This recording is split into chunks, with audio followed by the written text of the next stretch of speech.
Daniel Mombasa people. I am a businessman dealing with the soapstone. We do both the production of soapstone and the selling or the marketing of the soapstone. This is a very rare stone which is only found in Kisii, and even in Africa we have also soapstone, but in Southern Africa, Zimbabwe. But globally, the whole world, soapstone can only be found in Canada, India, Kisii, and Zimbabwe. But we are proud to say the best soapstone in the world is the Kisii Soapstone. In fact, it should be treated as the black gold of Kisii. After mining the stone, because the quarries are behind us here about half a kilometer away, and the farthest is in Sameta, maybe 12 kilometers. It's a rare stone which, if utilized well, it will give us a lot of wealth. So all we need to do, and I ask you, the members of the media, to sensitize our government, the people, so that we can appreciate the stone, because it has been classified as a mineral. In Mombasa, mimi ni kaji wa Nyabigege. Hii ndio kazi yangu ya kunipea mapato, kutoa chakula hapa, karo ya shule natoa hapa. Kwa kila jambo inategemea hii kazi yangu. Hii kazi nimefanya kama miaka 25 sasa. Nategemea hii kazi juu wakati tuko na school fees loan tunapewa kupitia hii kazi. Kwa hivyo tegemeo langu ni hapa, hakuna mahali popote. Ijapokuwa wakati hatuna kazi tunasumbuka sana. Watoto wetu hawapati fees na tupate chakula ya kutosha. Hata angalau inakosa japokuwa mkubwa anatutafutia tunapata kidogo kidogo. In fact, if you need a permit, you need to go to the Ministry of Mining to export soapstone.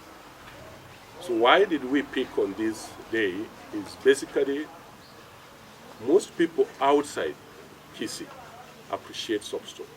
But people in Kisii, I think the bigger population doesn't know anything about soapstone. So we decided, how do we sensitize the people to appreciate soapstone, not just to buy, but to appreciate it, know it as a resource we really admire, and the people come from outside love soapstone because it is the best stone in the world. So on this particular day, which is from the 20th on Saturday to the 27th, we will open our gates to everybody, whether you are buying, not buying, and you will see the mining, the carving, the sanding, the painting of soapstone. To us, that is our fulfillment. It's not even selling. So that when people appreciate what we have, the resource, even when it comes to resource allocation for this very rare stone, it will get attention. So we beseech our people to come, bring your families, bring your friend, and see the beautiful carvings which come out of this stone. And using that, of course, everybody will talk about soapstone, which will get a bigger market locally and even internationally. And when it comes to resource allocation, it will get attention. But above all now for the Kisii community is to see what is this stone, what can it be used for, and people will be amazed when they will be here to see the very unique black gold of Kisii. Because basically we don't have anything which is very rare except the soapstone. So as you visit during Christmas, if you have come from Nairobi, from abroad, come and spend your time checking on the beautiful products we have. You can see it can take very many colors, very white, some of it can be pinkish, yellowish, gray, black, and we have got some of the best talented colors. So that is what inspired us. So when you have your Christmas, pass around and check what we have. Nilikuwa naomba serikali yetu kama hakuna uwezo atufungulie njia, tupate wageni, wakuja watunulie biashara, watupatie pesa, tukae maisha ya watu wengine. Kwa wamama wenye wanakaa kwa mlango wajitume. Jitegemee kazi yako na ujue unafanya kazi yako ya mkono yako. Hata Biblia inasema kazi ya mkono yako Mungu anaibariki. Itufanye tupate kazi kila mara na sisi tukae kama watu wengine. Ijapokuwa iko na changamoto. Changamoto ya kwanza, kama tuna hii kazi, hatuna mali tunaenda, tunakaa kwa nyumba. Changamoto ya pili, kama mkubwa wetu hajatuambia kuna order, tuko na changamoto. Juu hatuna pesa na hatuna mali tunaenda. Kwa hivyo mimi naomba serikali yetu angefanya juhudi, apepete wake, tupate kazi na tutegemee kazi yetu, watoto wetu wasome kama watoto wengine na tuishi maisha bora. Naitwa Kisii Soapstone. Mimi kwangu ni hapa, nimeleo tu karibu hapa. Hii kazi huwa inatusaidia.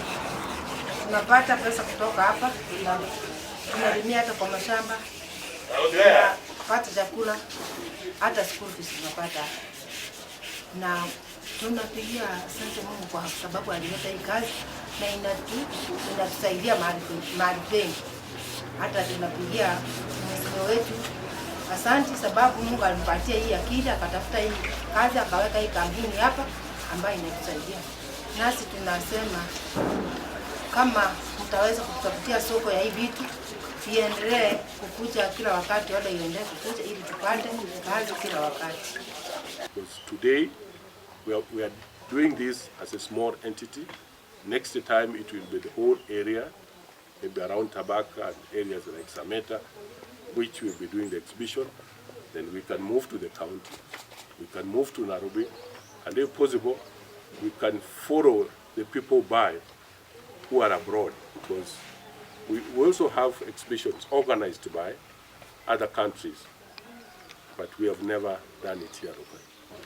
One thing which is happening, we are receiving a lot of students from Nairobi, Kakamega, Kisumu, and everywhere who come here, even universities. We are trying to arouse the interest, and when that one happens, like now with the internet, the AI, it is possible for somebody who is somewhere to come and even get a photo of what we have, market it, and after the buyer is ready, it's all to connect us, we get the money, we give that student some money, because they are able to earn some commission out of these things which are being sold.